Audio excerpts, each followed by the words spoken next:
Bismillahirrahmanirrahim. Assalamualaikum warahmatullahi wabarakatuh. Welcome to your C++ journey. It's Sam Suraj. Dear viewers, हमारे पिछले lecture में हमने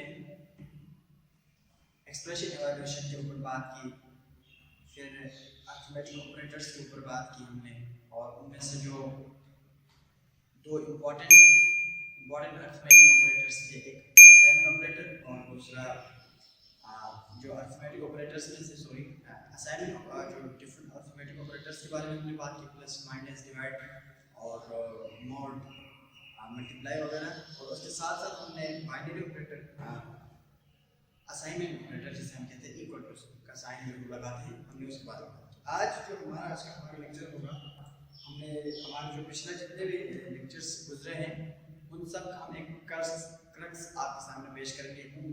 सारे लेक्चर में हम जितनी चीज़ें भी हमने कवर की है उन सब का आज हम एक एग्जांपल करके उन सारी चीज़ों का जो है ना इम्प्लीमेंटेशन हम देखेंगे। तो आज के इस लेक्चर से हमें एक तो ये फ़ायदा होगा कि किसी प्रॉब्लम को हमने जब हमारे सामने आता है तो रियल वर्ल्ड प्रॉब्लम्स उनको सॉल्व कैसे करना है और उनकी इम्प्लीमेंटेशन किस तरह से होनी चाहिए, कौन कौन से स्टेप्स को हमें फॉलो करना चाहिए, हम वो देखेंगे।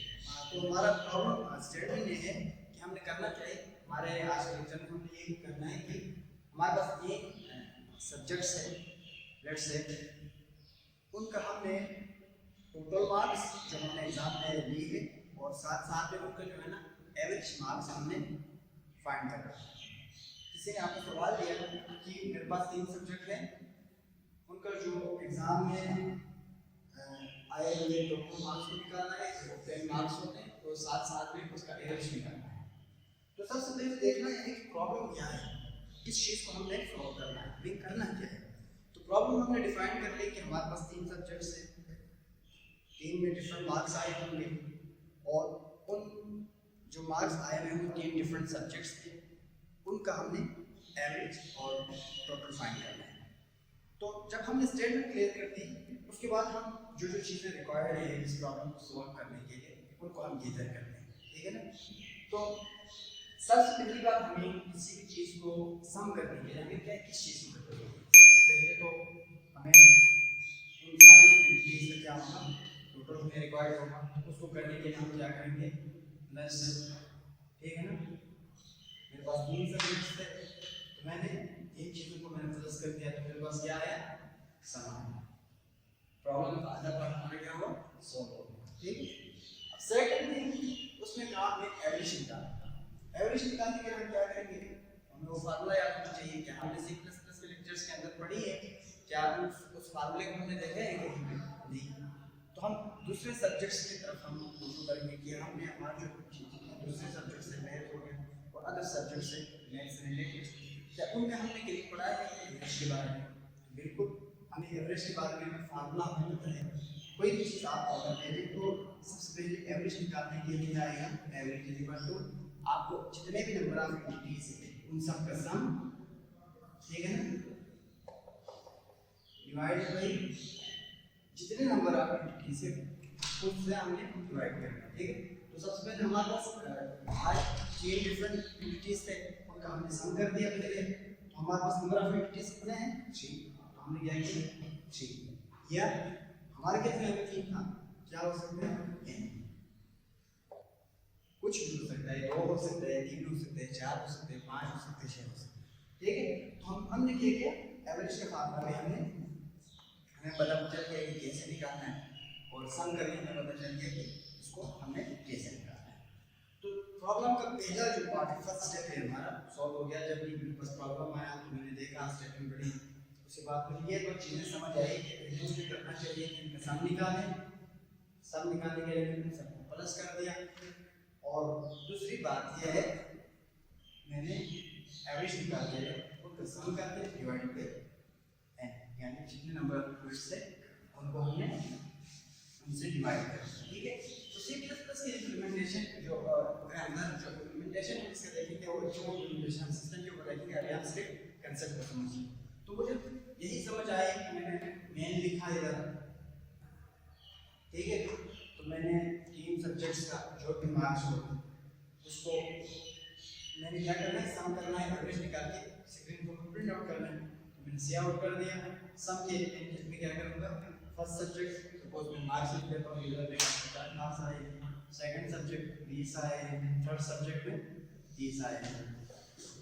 ठीक है, तो सी आउट इसी तरह इधर मैंने इंटर लगा दिया। और दूसरे नंबर पे हमें क्या करना था, एवरेज निकालना था, तो सी आउट फिर वही करेंगे same process, plus 20 plus 30 divided by 3। Problem solve हो गया।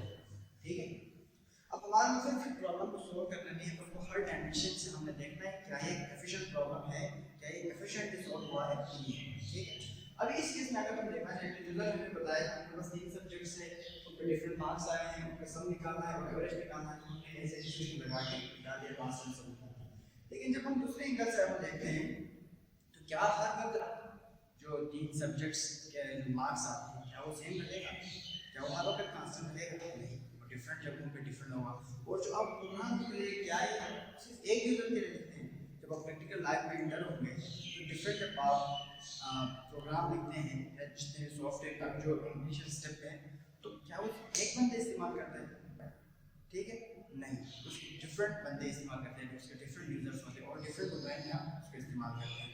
तो उसके लिए हमें क्या करना पड़ेगा, एफिशिएंसी की तरफ हमें आना पड़ेगा कि इसको दूसरे तरीके में कैसे सॉल्व करूं, इसको मैं कैसे आना चाहिए मल्टीपल यूजर्स इस्तेमाल कर सकते हैं। और इसमें इनएफिशिएंसी ये भी है जब भी आपने एवरेज निकालना है, सम निकालना है 3 सब्जेक्ट्स का, आपको प्रोग्राम खोलना पड़ेगा, इधर इधर चेंज करना पड़ेगा जहाँ जहाँ कांस्टेंट लगेगा और जहाँ पे एवरेज के लिए मैंने 50 20 30 दिया तो चेंज करना पड़ेगा, इधर चेंज करना पड़ेगा। अब हम हमारा जो पिछला जो कंसेप्ट हमने पढ़ा है हम उसकी तरफ देखते हैं।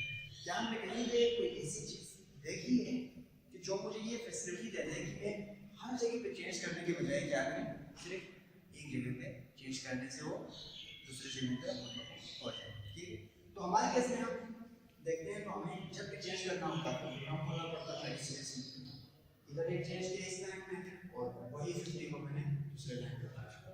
तो हमने क्या कहीं पे पढ़ा था किसी ऐसी चीज के बारे में, तो हमने देखा था वेरिएबल। ठीक है ना, वेरिएबल के अंदर हम क्या करते थे, वैल्यू को लेते थे, उसको स्टोर करते थे, तो उसको हमने कांस्टेंट की जगह पे वेरिएबल को रखा। तो मैं जब मैं मुझे चेंज करना होता था तो मैं एक जगह पे चेंज करता था, खुद ब खुद दूसरी जगहों पे चेंज। इसको हम वेरिएबल तरीके से करेंगे। अब सबसे पहले क्या करना पड़ेगा, मेरे पास 3 सब्जेक्ट है, एक और रिक्वायरमेंट आ गई, आप वेरिएबल का इस्तेमाल करना है। तो 3 सब्जेक्ट आ गए तो मुझे क्या करना पड़ेगा, उन सारे सब्जेक्ट्स के जो डिफरेंट मार्क्स आते हैं उनको मुझे पहले कहीं ना कहीं पे मेमोरी के अंदर स्टोर करना पड़ेगा। ठीक है, लेट्स से अगर मैं पहले सब्जेक्ट को नाम देता हूँ अंग्रेजी, दूसरे को देता हूँ मैथ और तीसरे को देता हूँ कंप्यूटर। पहली बात क्या होगी, मुझे इन 3 सब्जेक्ट्स का जो मार्क्स आए हैं उसको मेमोरी में कहीं स्टोर करना पड़ेगा। उसको हम वेरिएबल के इस्तेमाल कर रहे हैं तो हमने इधर कर दिया 10 20 या 20, यहाँ पे हम सेम मार्क्स ले सकते हैं। ठीक है, तो ये चीज कर लिया। और जब हमें इनकी जरूरत होगी तो हम क्या करेंगे, इधर से उनको उठा के प्लस कर देंगे, फिर इसको कहीं और जगह पर रखेंगे, इसको क्या करेंगे हम स्क्रीन के ऊपर सी आउट कर देंगे। ठीक है, तो ये प्रॉब्लम हम इस तरह से सॉल्व कर सकते हैं। तो उसके लिए क्या करना पड़ेगा, इधर 3 वेरिएबल बनाना पड़ेगा और जो मार्क्स आएंगे वो आप इस तरह से डिफाइन कर सकते हैं कि आप अभी हो सकता है कि वो पॉइंट्स के सामने आ जाए 3.7 10.5। अभी हम सिर्फ क्या करेंगे, इंटीजर रखेंगे। क्या करेंगे, इंटीजर हो गया और मेरे इंग्लिश का मार्क्स इंग्लिश वाला हो जाएगा। तो हमने वेरिएबल का नाम इस तरह से होना चाहिए कि उसके नाम से ही आपको पता चले कि आपने करना क्या है, ऑपरेशन क्या करना है, ये नाम क्या रिप्रेजेंट कर रहा है। ठीक है ना, तो इससे आपको पता चलना चाहिए। मैंने इंग्लिश कर दिया, इसको मैंने वैल्यू दे दिया 10 और मैंने मैथ कर दिया, इसको मैंने वैल्यू दे दी 20 और मैंने चीज पे कंप्यूटर कर दिया और इसको मैंने वैल्यू दे दी 50। ठीक है, अब मैं क्या करूँगा, जहाँ जहाँ पे कांस्टेंट लगे हुए हैं